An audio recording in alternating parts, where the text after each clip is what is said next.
We love B&B. Hello, we are covering Friday, October the 4th, 2019. Today's recap started us off at the hospital where Katie is talking to her siblings about her health situation, how she likes dialysis or doesn't like dialysis. Well, she doesn't say she doesn't like it, but she's very tired after going to dialysis. As most people are, it's very draining and takes a lot out of you. Katie's physician for this ordeal is guest star Tisha Campbell Martin, who has just disclosed that Donna is unable to be a match for Katie because of some enzymes that she had in her blood, which she probably attained as a small child. However, due to Katie's condition, she can't or shouldn't really be introduced to those types of enzymes. It could be detrimental for her healing process. So she's out. We already know that Hope is out. So they're banking on Brooke to be the one that can be the match. They are trying to come up with some type of serum now. We're going to see how that goes. The doctor said they'll be back later with more news. Now, Bill would love for Katie to be able to just do dialysis at home so that they can change her environment, because being in the hospital is gloomy and they want to lift her spirits. But right now the doctor feels that she is still in too fragile of a state. They've discussed her options as far as a donor on the list, and the typical wait time, they said, was 3 to 5 years, which Bill has communicated to Katie he feels is totally unacceptable. Totally unacceptable. So the doctor has talked to him about a living donor and, the importance of a living donor. Katie is optimistic. She's optimistic. She's trying to reassure her guys, both Bill and Will, that she is going to be okay. She's going to come out on the other side and that they don't need to worry about her. But we all know that Katie is not out of the woods yet, but she is a fighter. Now, back at Flo and Shauna's condo, Shauna tells Flo about her unsuspecting visitor in Thomas Forrester. They laughed and joked about it briefly, but Flo told her mother as she exited the apartment she should probably stay away from answering the door. And maybe Shauna should have listened, because there was a knock at the door. And it wasn't Thomas this time, it was Brooke. She was mad and she was angry. And she was throwing shots at Shauna, who was throwing shots right back. And just let me tell you, I was so happy about that.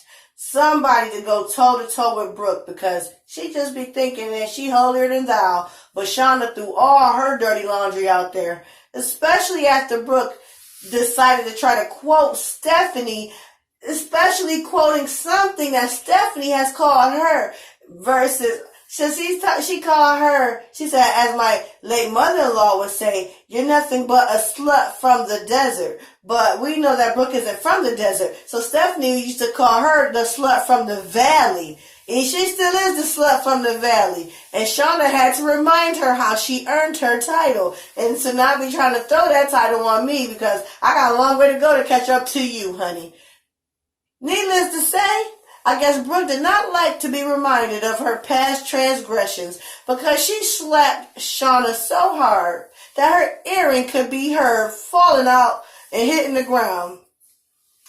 Shauna just laughed because, of course, as a woman, she understands that Brooke is there because she is very insecure right now. With Rich being out of the door, she came to try to solidify to Shauna to stay away from her husband. But in reality, all she told Shauna was, I'm leery because I know that you are lurking and you want my husband. I know that you're lurking, but you need to stay away because Rich is my husband. He's a married man. And Shauna just looking like, well, I don't know how much longer he's going to be married to you. Now you done throw him out the door. She's laughing in Brooke's face. Brooke did not think it was a joke. But the rest of us did. Now, Brooke and Shauna are, of course, arguing about what happened with Shauna and Ridge, which is ultimately the reason why Ridge has decided to leave the house, which brought him to Steffi's house. So he asked her, was her guest room open? And she said it was. And he told her, that he'd like to stay there for a while and that he's trying to work on building his relationship with his children. And then Thomas walked in because Ridge had invited him. But of course, Steffi did not want him there. And Thomas was not in the mood to grovel, but Ridge forced them both to start the process of communication. Thomas talking to his sister, explaining why he did what he did. And whereas she might not be ready to forgive, as their father was saying, the process needs to begin for them somewhere. Because Steffi did make a comment about Thomas and her looking up to him her entire life, as most siblings do with the older sibling. And he told her, you can still look up to him again, but we have to start this healing process. They still need work, but I'm glad that Ridge tried to foster some sort of mediation. He's not the best mediator, but he did try. And there is no harm in trying, because guess what? Based on the situation that's happening, if Ridge didn't do this, no one else was going to foster this for them. This is his family. These are his children. And as him being the father, he needs to reel them in and try to get everybody on track, which is what he's doing. So kudos to you, Ridge. Rue, what do you think of today's episode? I thought that Sean was right. Brooke, she has no reason to call someone that, looking at your own history. And I think that Katie, she just have to have hope for her kidneys, because there will be someone to give you a kidney. You just don't know yet. And Ridge is really trying to help his kids get together, and I think that's a distraction for him right now. Just trying to stay away from Brooke, trying to get his kids together. So that's my opinion. I feel like right now, if they brought Dr. Taylor Hayes back in the mix, which is the mother of Thomas and Steffi, that I always felt like in these weak times when Taylor comes in, that this could be a moment for Ridge and Taylor. Not necessarily that I want to throw Taylor back in that love triangle, but I kind of do. I think that Taylor could really help out with the kids. She can help get Thomas on track. Well, she's trying to, but I think that she should be referring Thomas to another physician that she knows. I mean, if she wants to start the process, that's okay. But I think that ultimately Thomas needs to be handed off to someone else.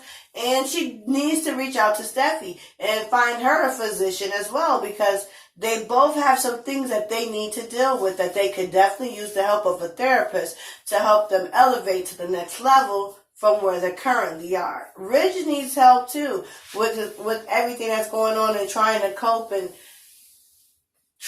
cope with being in the middle of all of this, trying to draw the line as to where he's not going to do versus what he's willing to do, where he's going to compromise, because at the end of the day, he has more children than just these two, and although RJ might be an adult, at the end of the day, Brooke is the mother of his son, and he needs to try to maintain at least some type of positive relationship there.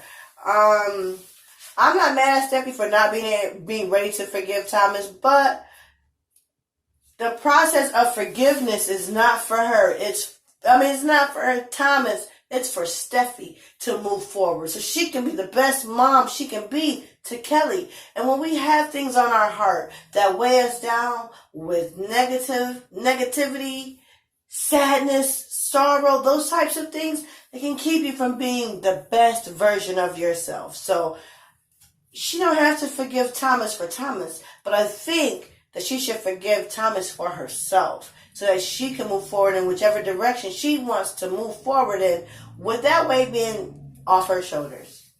Now, fun fact of the day.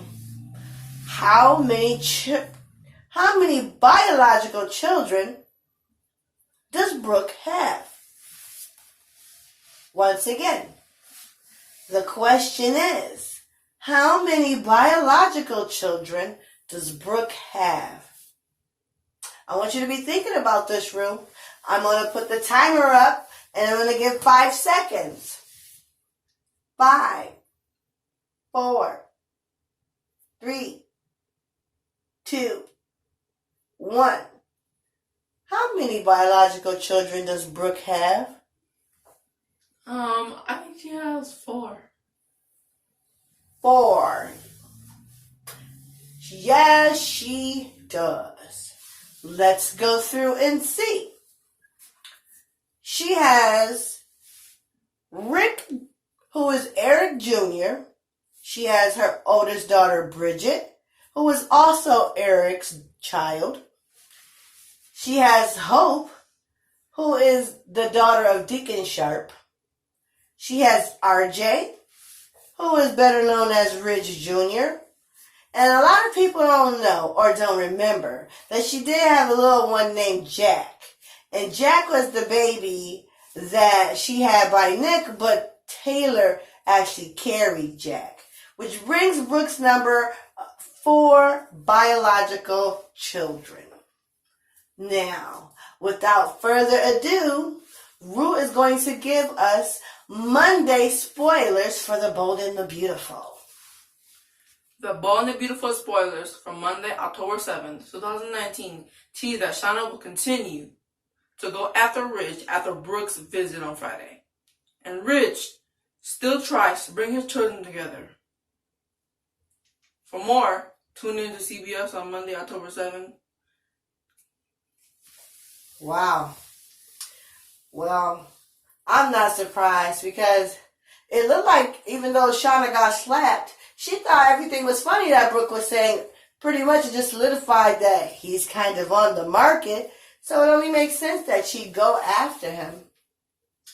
Now, feel free to like, comment below on how many children that you thought that Brooke had biologically. And if you have any fun facts, feel free to also drop them below. Hit the subscribe button and don't forget to hit the bell if you want to get the latest of our videos when we release them. Bye!